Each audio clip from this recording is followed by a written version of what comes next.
Everyone, मैं हूं अंजलि और स्वागत है आप सभी का आपके अपने YouTube channel Bharat GK with Anjali में। आज के सेशन में हम देखने वाले हैं, अभी हाल ही में एक वैकेंसी का नोटिफिकेशन आउट हो चुका है। 22 अप्रैल को इसका नोटिफिकेशन आउट हुआ था। आरआरबी ग्रुप डी रिक्वायरमेंट की मैं यहाँ पे बात कर रही हूँ। तो पूरे वीडियो में हम जानने वाले हैं कि सिलेबस क्या रहेगा, क्या योग्यता मांगी गई है, एज रिलैक्सेशन कितना रहने वाला है, क्या सिलेक्शन प्रोसेस रहेगा और सबसे मेन इसके अंदर आपको सैलरी कितने मिलने वाली है। और सबसे बड़ी बात यह है कि ये जो वैकेंसी है बड़ी बम्पर वैकेंसी इस साल की मानी जाएगी, क्योंकि बहुत ज्यादा वैकेंसी इसके अंदर आने वाली है। चलिए पूरे वीडियो को देखते हैं। अगर आप चैनल पे पहली बार आ रहे हैं तो चैनल को जरूर से सब्सक्राइब कर दीजिएगा। चलिए सबसे पहले अगर हम बात करें तो रेलवे रिक्वायरमेंट बोर्ड आरआरबी की वैकेंसी आने वाली है। ग्रुप डी की वैकेंसी भी इसको कहते हैं। 1.8 लाख के तकरीबन जो है अनुमान लगाया जा रहा है कि इससे भी ज्यादा जो है वैकेंसी आ सकती है, पर 1.8 लाख तो आप तकरीबन मान के चलिए ये वैकेंसी आने वाली है। इसका पूरा का पूरा कैलेंडर अभी जारी हुआ है और इसके फॉर्म भराना शुरू हो जाएंगे आपके आने वाले अक्टूबर माह के अंदर। ऑनलाइन ही आपको अप्लाई करना पड़ेगा, किसी भी प्रकार आपको ऑफलाइन भटकने की जरूरत नहीं है। इसके अलावा आप इस वेबसाइट पे जाके इसका पूरा ऑफिशियल हर चीज को चेक कर सकते हैं। इसके अलावा अब हम बात कर लेते हैं कि आपकी एजुकेशन क्वालिफिकेशन क्या मांगी गई है। तो इसमें कई प्रकार की पोस्ट आने वाली है, जिसमें 10th लेवल से ही स्टार्टिंग है। अगर आप 10वीं पास हैं तो इसके लिए अभी आज से ही अपनी प्रिपरेशन को शुरू कर दीजिएगा, क्योंकि आपको बहुत बेहतर तरीके से अपनी तैयारी करना है। और जब लास्ट की मेरिट उठेगी तो उसके अंदर आपको अपना नाम जरूर चेक करना है। इसके लिए आज से ही तैयारी में लग जाइएगा, 10th पास अगर आप है तो।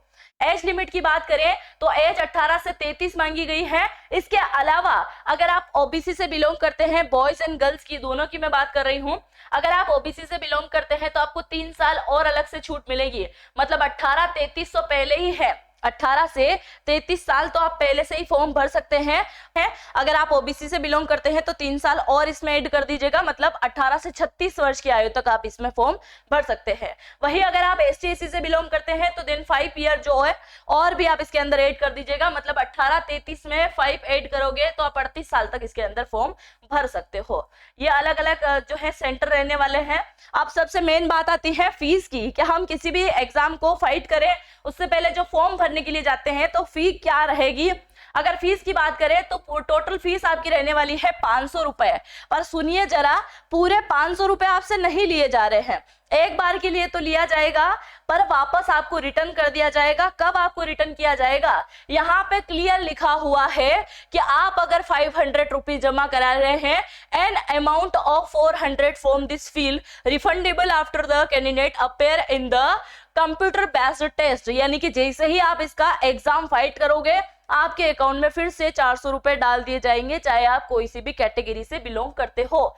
यानी कि कैटेगरी, माफ कीजिएगा, कैटेगरी जनरल और ओबीसी इसके अंदर डाली गई है। ठीक है, तो 500 रुपए आपको पे करना है। फॉर्म भरोगे, पेपर जब दोगे तो 400 रुपए रिफंड हो जाएंगे। तो इस चीज का आप अच्छे से ध्यान रखना कि फॉर्म भरते समय अपने ही अकाउंट से पैसे कट करवाइएगा, ताकि आप ही के अकाउंट में वापस पैसे आए, नहीं तो उस ऑनलाइन वाले भैया के पास में पैसे चले जाएंगे। ठीक है, इसका ध्यान रखिएगा। इसके अलावा अगर आप फीमेल है, ST/SC EW इससे संबंधित है या फिर एक्स सर्विसमैन है आप, तो आपको 250 रुपए पे करना है और यही 250 रुपए आपके अकाउंट में आ जाएंगे जब आप पेपर को अच्छी तरीके से फाइट कर लेंगे।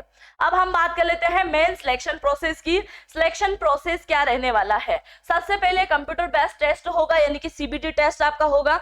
रिटन एग्जाम आपको फाइट करना पड़ेगा और जैसे ही रिटन एग्जाम में आप पास हो जाते हो तो आपको बुला लिया जाएगा फिजिकल के लिए। अब रिटन एग्जाम के लिए आपको कौन कौन से टॉपिक को प्रिपेयर करना पड़ेगा आगे मैं आपको बताने वाली हूँ। ठीक है, चलिए फिर फिजिकल होगा, फिजिकल के साथ में PET भी होगा, यानी कि मपाई भी होगी, लंबाई क्या है आपका, वजन क्या है आपका, हर चीज जो है इसके अंदर चेक करी जाएगी। ठीक है, फिजिकल के बाद में डॉक्यूमेंट वेरिफिकेशन होगा।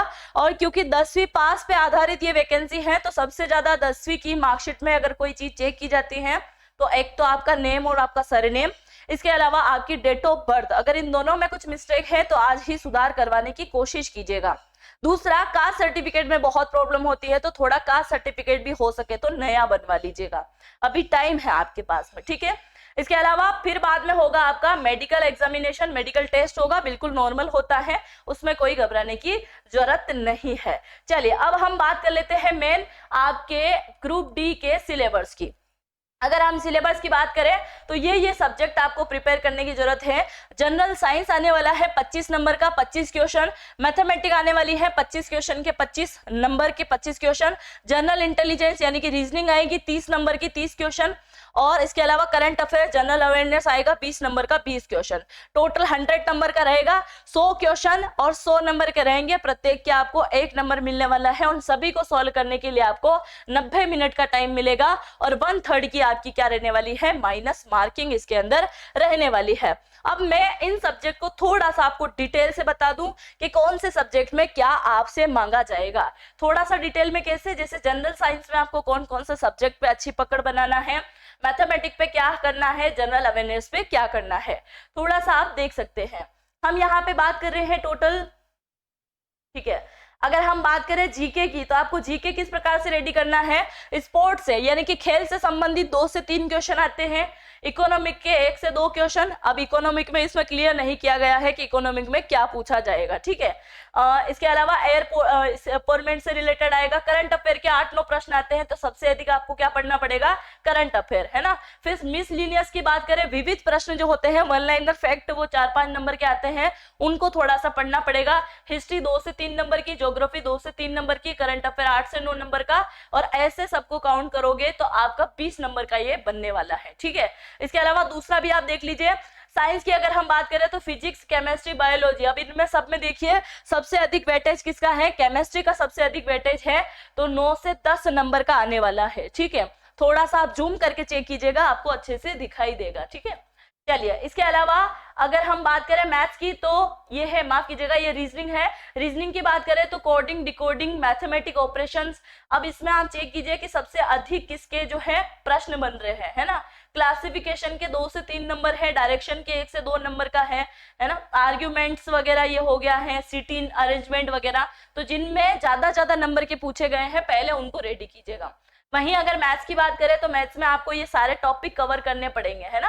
कौन कौन से टॉपिक हो गए हैं ये, तो अलजेब्रा हो गया है, सिलोजिज्म्स हो गया है, रिलेशंस हो गया है, डायरेक्शंस हो गया है, ये सब आपको पढ़ना पड़ेगा। और यहाँ पे ही आपको नंबर दे रखे हैं कि कितने नंबर का कौन सा क्वेश्चन रहने वाला है। तो आप देख सकते हैं बोर्ड मास का आएगा, नंबर सिस्टम का सबसे अधिक कौन सा आ रखा है, टाइम एंड वर्क आ रखा है 3 से 4 नंबर का, तो पहले इसको प्रिपेयर कीजिएगा। एज कैलकुलेशन का आ रखा है, आयु से संबंधित, मिसलिनियस से रिलेटेड आएगा, ज्योमेट्री, टिग्नोमेट्री से रिलेटेड, सिंप्लीफिकेशन से रिलेटेड प्रश्न आएगा, एलसीएम एचसीएफ। तो जिसमें आपको नंबर ज्यादा दिख रहे हैं ना, उनसे रिलेटेड ज्यादा आप तैयारी कीजिएगा ताकि आपको फायदा हो। चलिए, जो जो चीजें इंपॉर्टेंट थी मुझे बताना चाहिए था वो मैंने बताया है। अगर बात करें सैलरी की तो 56,000 प्लस आपकी इसके अंदर सैलरी रहने वाली है। बहुत ही सुनहरा मौका है, अभी टाइम है, फॉर्म भराने में नोटिफिकेशन आउट हो चुका है।